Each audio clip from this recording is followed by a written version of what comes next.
Assalamu alaikum and welcome to day 6 of our How to Read Quran series, a program on the Quranology Institute's YouTube channel. Today I will be talking about how Quran proves itself. And this is a question which I get asked a lot, at least over the years. People ask me, well, if you don't believe in hadith, how do you prove Quran? Well, that's quite a separate discussion in itself. But the point about how to prove Quran is that Quran actually tells you how to prove Quran. It does not expect you to believe it. When it says, Ar-Rahman allama al-Quran, Ar-Rahman Allah is the one who teaches Quran. It does not expect you to take that at face value. The first time I encountered this idea of proof was in a now defunct mailing list. So you can see how early that is in the era of the internet. And the mailing list was called Rope List. And it was started by the now famous Aidit Safar. Aidit Safar, at the time, even his ideas were being formed. We used to discuss rather controversial topics in that list. That was about 20 years ago. And someone posted this verse. And although I had been reading Quran for 5 years prior, at least, since I was about 14, 15, I had not really taken in what that verse meant. Primarily because when I read Quran, I used to read it through the lens of traditional exegesis, the tafsir of the Ahl-Sunnah. And I did not feel its weight then. The Quran says, Inna sanulqi alayka qawlan thaqila, chapter 73, verse 5. Verily we will throw on you the weighty or the heavy saying. And that had not hit me back then. So anyway, this ayah, which I still am amazed to this very day, even because now I look at the ayah through the lens of the surah or the entire chapter of Quran. And that we will talk about in the coming episodes in this series. But just for today, have a look at this ayah. It's chapter 41, or Al-Fussilat, verse 53. The penultimate verse of Al-Fussilat.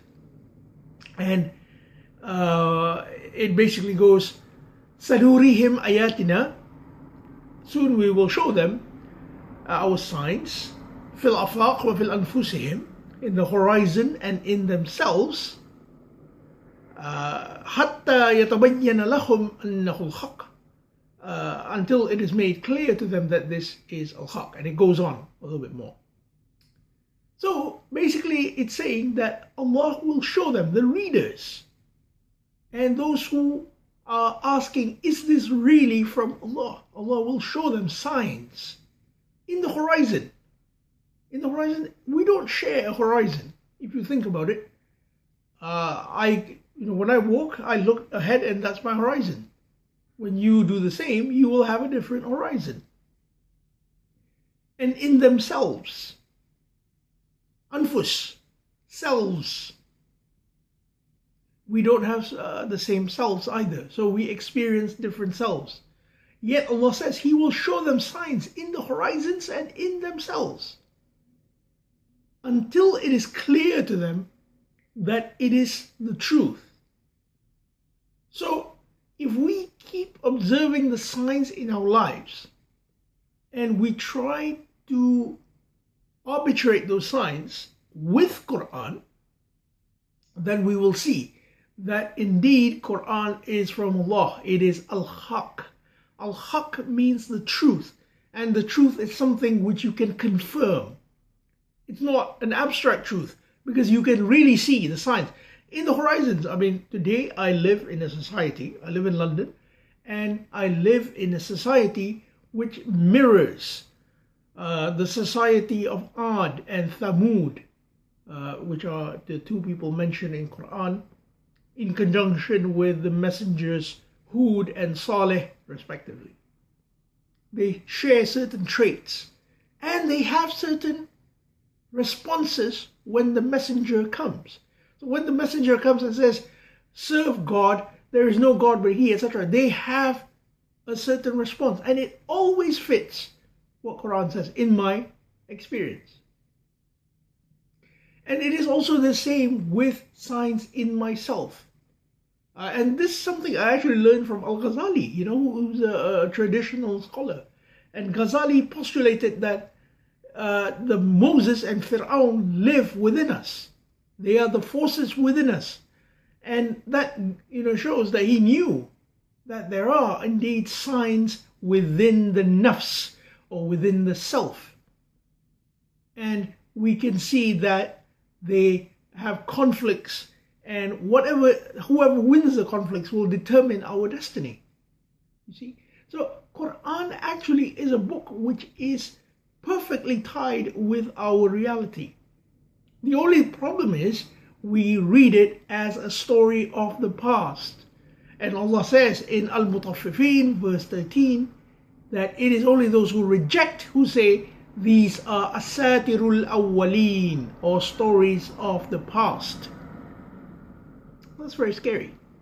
It's only those who reject. So when you reject, you are actually severing the tie between yourself and the text. And that you do by saying this is from the past. Actually, it's not. Everything in Quran is happening. It's just that we don't get it because we're not reading it in the right way. So that is how Quran ties itself with reality. Chapter 41, verse 53. And read it. First read it in context. Read the immediate preceding and the last verse. Then read it from verse 41. And then read the entire chapter. And you will see how Quran talks about the Quranic experience.